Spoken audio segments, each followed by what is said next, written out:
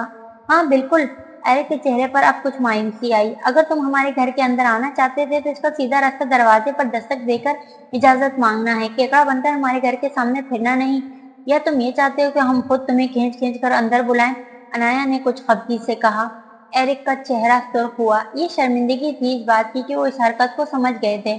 Mrs سالار مجھے پسند نہیں کرتی، ایرک نے اس کی بات کے جواب میں امامہ کو دیکھتے ہوئے کہا۔ امامہ اسے دیکھ کر رہ گئی۔ اسے اندازہ نہیں تھا کہ اس کی پہلی بار سمجھانے کا اثر ایرک پر یہ ہوگا۔ خیر وہ تو ہم میں سے کوئی بھی نہیں کرتا، خاص طور پر میں۔ But you are still welcome. یہ جبریل تھا جو فریج سے سافٹ ڈرنک نکال رہا تھا۔ میرے بھی تمہارے بارے میں ایسے ہی خیالات ہیں، ایرک نے اسے ٹکڑا توڑ جواب دیا۔ اوہ ریئلی؟ جبریل اسے زج کر رہا تھا۔ مسز سالار، میں فریج سے کوئی کولڈ ڈرنک لے سکتا ہوں؟ نہیں، جو آخری تھا وہ میں نے لے لیا، لیکن تم یہ پی سکتے ہو۔ امامہ سے پہلے جبریل نے اس سے کہا اور اپنے ہاتھ میں پکڑا وہ کین جس سے اس نے ابھی 2 گھونٹ ہی پیے تھے اس کے سامنے رکھ دیا اور خود اندرونی کمرے کی طرف چلا گیا۔ عنایا لاؤنج کی صفائی میں امامہ کی مدد کر رہی تھی۔ ایرک کچھ دیر دیکھتا رہا، پھر اس نے کین اٹھا کر ایک ہی سانس میں اسے ختم کر لیا۔ اگر مدد کی ضرورت ہو تو میں مدد کر سکتا ہوں، ایرک نے انہیں آفر کی۔ تمہارے بازو اب 2 دن تک کچھ اٹھانے کے قابل نہیں ہوں گے، اس لیے آرام کرو، ہم خود ہی کر لیں گے ایرک، امامہ نے جواباً اس سے کہا۔ میرا نام ایرک نہیں ہے، ایرک نے بے حد سنجیدگی سے امامہ کو جواب دیا۔ ہاں ہاں پتہ ہے، تمہارا نام اب کیکڑا ہے، عنایا نے ہوور چلاتے ہوئے مذاق اڑانے والے انداز میں کہا۔ میرا نام عبداللہ ہے، امامہ اور عنایا نے بیک وقت پہلے اسے پھر ایک دوسرے کو دیکھا۔ کیا مطلب؟ امامہ کچھ ہکا بکا سی رہ گئی۔ اب میرا نام ایرک نہیں عبداللہ ہے، ایرک نے اپنا جملہ سنجیدگی سے دہرایا۔ کس نے بدلا ہے تمہارا نام؟ عنایا بھی دنگ تھی۔ میں نے خود، اس نے فخری انداز میں کہا۔ ایرک ایک بہت خوبصورت نام تھا، امامہ نے اس سے کہا۔ کیوں عنایا؟ اس نے روانی میں عنایا سے پوچھا۔ عبداللہ زیادہ خوبصورت نام ہے ممی، عنایا نے ماں کی تائید نہیں کی لیکن بڑے جتانے والے انداز میں بتایا کہ وہ عبداللہ سے کیا مفہوم لے رہی ہے۔ امامہ جس موضوع سے بچنا چاہتی تھی بات پھر وہیں آ گئی تھی۔ اس نام کا مطلب جانتے ہو؟ امامہ نے اگلا سوال کیا۔ ہاں، اللہ کا بندہ، اس نے ایک بار پھر امامہ کو لاجواب کر دیا۔ میں چاہتا ہوں کہ آپ سب مجھے عبداللہ کہا کریں۔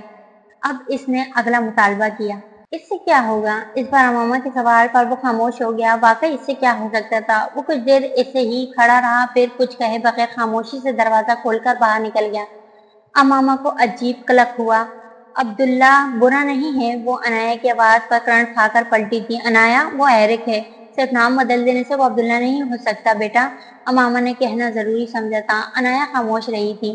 سالار نے اس فائل میں لگے کاغذات کو باری باری دیکھا۔ آخری کاغذ فائل میں رکھنے کے بعد اس نے اپنے سامنے بیٹھے ہمین کو دیکھا، فائل بند کی اور اسے واپس تھما دی۔ تو اس سارے تجربے سے تم نے کیا سیکھا؟ بہت سی باتیں، ہمین نے گہرا سانس لے کر کہا۔ سالار نے اپنی ہنسی چھپائی۔ صرف 2 باتیں بتا دو۔ بچے اچھے کلائنٹس نہیں ہوتے، اس نے بے ساختہ کہا۔ اور؟ سالار نے پوچھا۔ بزنس آسان نہیں ہے، اس نے سالار سے کہا۔ درست، سالار نے اس کی بات کی تائید کی، پھر اس سے کہا۔ ہر وہ چیز وہ اچھی لگے اور دوسرے کی ملکیت ہو ہماری زندگی کا مقصد نہیں ہو سکتی۔ ہماری پسندیدہ چیز وہی ہونی چاہیے جو کہ ہمارے پاس ہے، کسی دوسرے کی چیز چھیننے کا حق ہمیں نہیں ہے۔ تمہیں پتہ ہے انسان کے پاس سب سے طاقتور چیز کیا ہے؟ اس نے ہمین سے پوچھا۔ کیا؟ ہمین نے کہا۔ عقل، اگر اس کا درست استعمال آتا ہو، اور تمہیں پتہ ہے انسان کے پاس سب سے خطرناک چیز کیا ہے؟ کیا؟ ہمین نے پھر اسی انداز میں کہا۔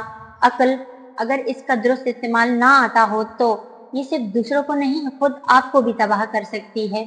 ہمین جانتا تھا سالار کس کی عقل کی بات کر رہا تھا، وہ اس کی ہی بات کر رہا تھا۔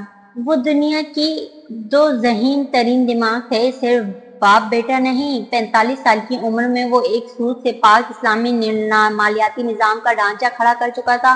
وہ رسک لیتا تھا، چیلنج قبول کرتا تھا، نئے راستے ڈھونڈتا اور بنانا چاہتا تھا۔ برین ٹیومر سے لڑتے ہوئے بھی وہ اپنی زندگی کے ایک ایک دن کو بامقصد گزار رہا تھا۔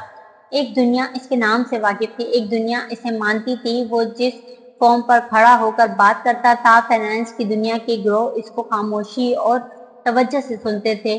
وہ فنانس کی دنیا میں لیجنڈری کی حیثیت اختیار کر چکا تھا۔ اس سارے تجربات نے ہمایوں سکندر کو پہلی بار سنجیدہ کیا تھا۔ اس نے اس رات ایک بات اپنے باپ کو نہیں بتائی تھی، اور وہ یہ تھی کہ اسے زندگی میں بزنس ہی کرنا تھا، اپنے باپ سے زیادہ بڑا اور کامیاب بننا تھا، اسے دنیا کا امیر ترین آدمی بننا تھا۔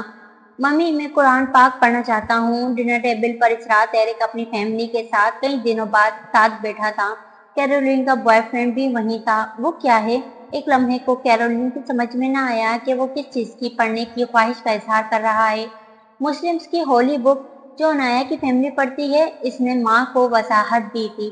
کیرولین کے پارٹنر رالف نے کھانا کھاتے کھاتے رک کر ان دونوں کو دیکھا۔ تم ٹرانسلیشن پڑھنا چاہتے ہو؟ کیرولین نے کہا۔ نہیں، میں عربی پڑھنا چاہتا ہوں۔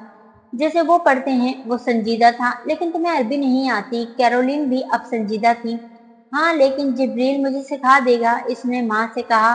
اس کی ضرورت کیا ہے؟ کیرولین کو خاموش دیکھ کر رالف بولے بغیر نہ رہ سکا۔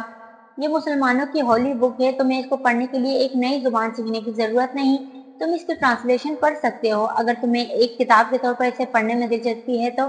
اس نے رالف کی بات کا جواب دینے کی زحمت بھی نہیں کی۔ ممی، رالف کو مکمل طور پر نظر انداز کر کے اس نے سوالیہ انداز میں کیرولین کی طرف دیکھا۔ وہ ایک گہرا سانس لے کر رہ گئی۔ اس کے اور ایرک کے تعلقات آج کل جس نوعیت کے تھے، اس میں یہ بڑی بات تھی کہ وہ کسی کام کے لیے اس سے اجازت مانگ رہا تھا، ورنہ یہ کوئی کام کر کے بھی اسے بتانے کی زحمت نہیں کرتا تھا۔ تمہاری اسٹڈیز متاثر ہوں گی ایرک۔ کیرولین کو جو واحد مسئلہ تھا، اس نے اس کا ذکر کیا۔ وہ متاثر نہیں ہوگے، آئی پرومس۔ اس نے فوراً ماں کو یقین دہانی کرا دی۔ اوکے، ٹھیک ہے، لیکن اگر تمہاری اسٹڈیز متاثر ہوئی تو میں تمہیں روک دوں گی۔ ایرک کا چہرہ کھل اٹھا۔ تم کب جاؤ گی جبریل کے پاس قرآن پڑھنے؟ کیرولین نے پوچھا۔ ہفتے میں 2 بار، ایرک نے کہا۔ ٹھیک ہے، وہ جیسے مطمئن ہوئی۔ آپ جبریل کی ممی کو فون کر کے بتا دیں کہ آپ نے مجھے اجازت دے دی ہے، ایرک نے کہا۔ ٹھیک ہے، میں فون کر دوں گی، کیرولین نے کہا۔ ایرک شکریہ ادا کرتے ہوئے کھانا کھا کر اٹھ کھڑا ہوا۔ تم بے وقوفی کر رہی ہو، اس کے وہاں سے جاتے ہی رالف نے بے حد ناخوش انداز میں کیرولین سے کہا۔ کیسی بے وقوفی؟ وہ سمجھتے ہوئے بھی نہ سمجھی۔ تمہارا بیٹا پہلے ہی تمہارے لیے درد سر بنا ہوا ہے، اور تم اسے قرآن پاک اور عربی سیکھنے بھیج رہی ہو تاکہ وہ انتہا پسند ہو جائے، وہ بھی ایک مسلمان خاندان کے پاس۔ کیرولین ہنس پڑی تھی۔ تم اس خاندان کو جانتے نہیں ہو رالف، میں 3.5 سال سے جانتی ہوں، نیبرز ہیں ہمارے۔ جیمز کی موت کے بعد انہوں نے ہمارا بہت خیال رکھا۔ میں مارک اور سبل کو اکثر ان لوگوں کے پاس چھوڑ کر جاتی تھی، وہ ایرک کو کچھ برا نہیں سکھائیں گے، سکھانا ہوتا تو اسے میری اجازت کے بنا بھی سکھانا شروع کر دیتے۔ مجھے کیسے پتا چلتا؟ کیرولین کہہ رہی تھی۔ تم پھر بھی یہ سوچ لو، میں نہیں سمجھتا کہ یہ ایک اچھا فیصلہ ہے، ایک ڈسٹرب بچے کو قرآن پڑھانا۔ وہ اگر مسلمانوں کی طرح تشدد پسند ہو گیا تو؟ رالف کے اپنے خدشات تھے۔ ایرک اس اجازت کے اگلے ہی دن دوبارہ امامہ اور سالار کے گھر پہنچ گیا، جبریل کے پاس قرآن پاک کا آغاز کرنے۔ وہ ایک دن پہلے اسی طرح جبریل کے پاس گیا تھا، وہ اس وقت قرآن کی تلاوت کر رہا تھا۔ ایرک اس کے پاس جا کر بیٹھ گیا تھا اور پھر اس کے پاس اتنی دیر تک بیٹھا رہا کہ جبریل کو بالآخر تلاوت ختم کر کے اس سے پوچھنا پڑا تھا کہ وہ وہاں کسی کام سے تو نہیں آیا تھا۔ میں بھی ایسے ہی قرآن پاک پڑھنا اور سیکھنا چاہتا ہوں جسے تم پڑھ رہے ہو، اس نے جبریل کو جواب دیا۔ وہ اس کی شکل دیکھ کر رہ گیا۔ میری تو یہ مذہبی کتاب ہے، اس لیے پڑھ رہا ہوں میں، تم پڑھ کر کیا کرو گے؟ اس نے ایرک کو سمجھانے کی کوشش کی۔ مجھے دلچسپی ہے جاننے میں اور مجھے اچھا لگتا ہے جب تم تلاوت کرتے ہو، ایرک نے جواباً کہا۔ تم انٹرنیٹ پر ٹرانسلیشن پڑھ سکتے ہو، یا میں تمہیں دے دوں گا ایک انگلش ٹرانسلیشن، اور تمہیں تلاوت اچھی لگتی ہے تو تم وہ بھی وہاں سے ڈاؤن لوڈ کر سکتے ہو۔ تمہیں اس کے لیے قرآن پاک کی تلاوت سیکھنے کی ضرورت نہیں، جبریل نے نرمی سے اسے جیسے راستہ دکھایا تھا۔ لیکن میں ٹرانسلیشن نہیں پڑھنا چاہتا، اور میں تلاوت سننا نہیں، خود کرنا چاہتا ہوں جیسے تم کرتے ہو۔ ایرک اب بھی مصر تھا۔ یہ بہت لمبا کام ہے ایرک، ایک دن میں نہیں ہو سکتا۔ جبریل نے اسے ڈالنے کی کوشش کی، وہ نہ ٹلا۔ کتنا لمبا کام ہے؟ ایرک نے پوچھا۔ تمہیں تو کئی سال لگ جائیں گے۔ اوہ، تو کوئی مسئلہ نہیں، میرے پاس بہت وقت ہے، ایرک نے مطمئن ہو کر کہا۔ جبریل عجب مشکل میں پڑ گیا تھا۔